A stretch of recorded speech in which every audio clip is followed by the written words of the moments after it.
ব্যান্ডেল যাওয়ার জন্য। সম্প্রীতি ব্রিজ, ট্রেনে বসে একটু খেতে পারি এক্সপ্রেসের জন্য। ঠিক আছে, আমরা যাচ্ছি 6 জন। আড্ডা গল্প তো স্থানগুলো যেতে না সত্যি খুব ভালোই লাগে।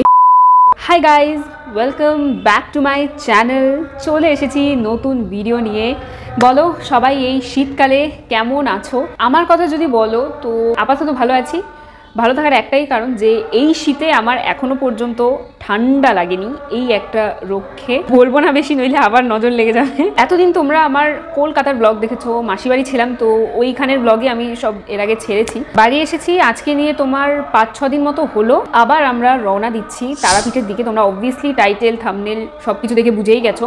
তো তারাপীঠ যাচ্ছি কালকে। আজকে হচ্ছে সানডে, কালকে মানডে, কালকে যাবো তারাপীঠ। কলকাতা থেকে বাড়ি এসেছি না 5-6 দিনও হয়নি কি আবার অলরেডি প্ল্যান হয়ে গেছে। তারাপীঠ যাওয়ার প্ল্যান আমাদের হয়েছে অনেক আগে থেকেই, মানে যখন কলকাতা মাসি বাড়িতে ছিলাম তো তখন থেকেই ফোনে ফোনে, বাবা মা তো ছিল না বাট ফোনে ফোনে আমাদের প্ল্যান হচ্ছিল যে এরপরে আমরা কিন্তু তারাপীঠ যাবো। এই রিসেন্টলি 1 সপ্তাহের মধ্যে। ব্যাপারটা আমি বলে দিই যে কারা কারা যাচ্ছি, কি যাচ্ছি, সমস্ত কিছু বলে দিই। কালকে আমাদের সকালের ট্রেন, কালকে আমরা যাবো এখান থেকে 4 জন, আমি, মা, বাবা, দিদি ভাই।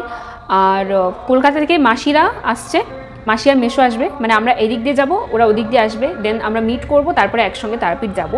বাট মাসি মেশোর সাথে মৌদি যাচ্ছে না, মৌদির কারণ ওখানে দোকানে প্রচুর কাজ রয়েছে, তো মৌদি যাবে না, অনলি মাসি মেশো আর আমরা যাব।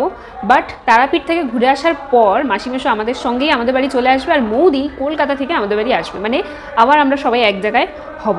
আমরা তো ওখানে গিয়ে অনেকদিন থেকেছি, বাট ওরা এখানে এসে অনেকদিন থাকতে পারবে না। তো যাই হোক, এরপরেও তো আরও ব্লগস দেখতেই পাবে তোমরা। আমি ব্লগটা এখনই স্টার্ট করলাম আজকে রাতে, কারণ জানি যে এই শীতে ঘুম থেকে ওঠাটা কতটা মুশকিল ব্যাপার, ওই কম্বলের মধ্যে দিয়ে বেরোনো যে কি টাফ ব্যাপার। আর এই টাফ ব্যাপারের মধ্যে ওই সকালবেলা উঠে ট্রেন ধরার এক তাড়া, সাথেই ওই ইন্ট্রো করার এক তাড়া। তো মানে ওই সকাল সকাল কথাও বলতে ইচ্ছে করে না পর্যন্ত, ওই জন্য আমি ইন্ট্রোটা এখনই করছি। যাই হোক, তো দেখতে থাকো পুরো ব্লগটা তোমরা। চলো, আর তাহলে সকালে দেখা করছি, চলো। The next day. সকালবেলা আমরা রেডি হয়ে গেছি সবাই মিলে, এইবার এখন বেরোবো। সুন্দর রোদ আসছিল তাই ক্যামেরা খুলে একটু এইখানেই ঢং করে নিলাম। এইবার তোমাদের বলে দিই যে আমরা কিভাবে গেছি, কোন ট্রেন ধরে, কোন রুট ধরে গেছি। তো আমাদের ট্রেন টাইম ছিল 8টার সময়, এবার আমরা বগুড়া থেকে ট্রেন ধরেছি। তো এবার 8টার ট্রেনটা কি বলতো, ডাইরেক্ট এইখান থেকে শিয়ালদা অবধি না, ওই জন্য এটার যাবে হচ্ছে রানাঘাট অবধি। তো তাই রানাঘাট থেকে আমাদের আবার ট্রেন চেঞ্জ করতে হয়েছে। আর এই ট্রেনটা ধরার কারণ আমাদের পরের এক্সপ্রেসটা এমন টাইপের, মানে এমন টাইমে যে আমাদের এই ট্রেনটাই ধরতে হতো। রিল্যাক্সে এই ট্রেনটা ধরে আমরা পৌঁছালাম রানাঘাট। এই যে রানাঘাট স্টেশনে এখন বসে আছি, পরের ট্রেনটার জন্য অপেক্ষা করছি। এই যে হচ্ছে রানাঘাট স্টেশন, এটা হচ্ছে রানাঘাট জংশন। তো তারপর ওখানে বসে থাকতে থাকতেই বিস্কুট খেয়ে নিলাম, কারণ খিদে পাচ্ছিল, সকাল থেকে কিচ্ছু খাইনি। তারপরে এখানে খেলাম আমরা চা সবাই মিলে। আর আজকের ব্লগের জন্য বাবা ভীষণ এক্সাইটেড ছিল। বাবা এইসব ব্লগগুলো আজকাল দেখে আর এক্সাইটেড হয়ে যায়। এইখানে বাংলাদেশের ট্রেন যাচ্ছিল, আর বাংলাদেশে আমাদের এক মাসি থাকে, তো সেটাই বলছিলাম যে ভিডিওটা তুলে পাঠিয়ে দেবো। একটু আমলকি খাচ্ছিলাম, কারণ বাইরে জার্নিতে না মুখটা কেমন একটা লাগে, তাই জন্য মুখ শুদ্ধির জন্য।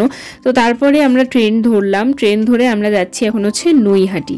ঠিক আছে, তারপরে চলো, এই যে দেখো নৈহাটিতে আমরা নেমে পড়েছি। নৈহাটিতে এই ফার্স্ট টাইম নামলাম, কারণ এর আগে কোনো দরকারই পড়েনি নৈহাটিতে নামার। এইটা হচ্ছে নৈহাটি জংশন, প্রথমবার দেখছি আর কি স্টেশনটা।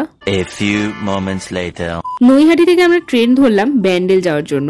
নৈহাটি থেকে ব্যান্ডেল ওই 3-4টে স্টেশন মতো হবে, আর ট্রেনটা পুরোই ফাঁকা ছিল। এইবার একটু রিল্যাক্স করে আমরা বসেছি সবাই মিলে, সাথে একটু পাউরুটি খেয়ে নিলাম, পাউরুটি আর সাথে কলা। এইটা দিয়ে আমাদের পুরো হেভি ব্রেকফাস্ট হয়ে গেছিলো। পাউরুটি কলা খেলে আর কি লাগে। তো তারপরে এই ব্রিজটা দেখতে দেখতে যাচ্ছিলাম। ব্রিজটার নাম হচ্ছে সম্প্রীতি ব্রিজ।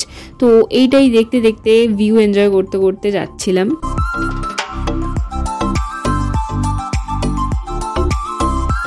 ব্যান্ডেলে এসে পৌঁছালাম, আর ব্যান্ডেলে তো আরোই ফার্স্ট টাইম বলতে পারো, কারণ এইটা একটু অন্যই লাইন। নৈহাটির উপর দিয়ে তাও যাতায়াত হয়েছে, বাট ব্যান্ডেল তো ফার্স্ট টাইম।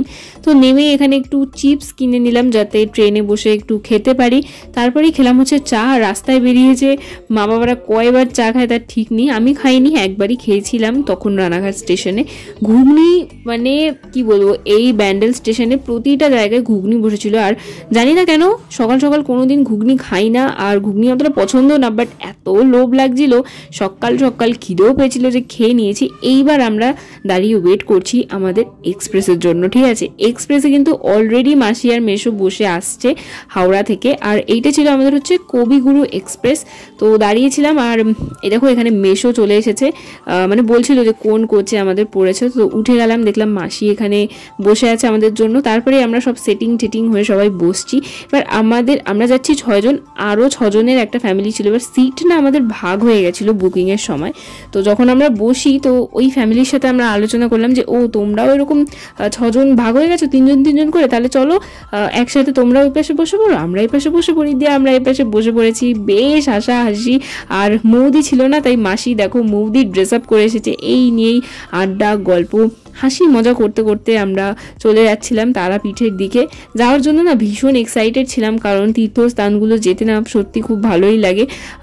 এইখানে দেখো ব্লগ, চারিদিকে শুধু ব্লগ আর ব্লগ হচ্ছে, আমার ব্লগ, দিদিভাইয়ের ব্লগ। ট্রেনে বসে কি খেয়েছি, কি করেছি কি না করেছি, যেতে কত সময় লেগেছে, তারপরে গিয়ে সব কিছু আর কি সমস্ত কিছু যদি তোমরা দেখতে চাও তো অবশ্যই কিন্তু আমার সেকেন্ড পার্টের জন্য ওয়েট করতে হবে। আজকের ভিডিওটা আমি এই অবধি রাখছি, তার আগে সাবস্ক্রাইব করে দিয়ে যেও। বাই।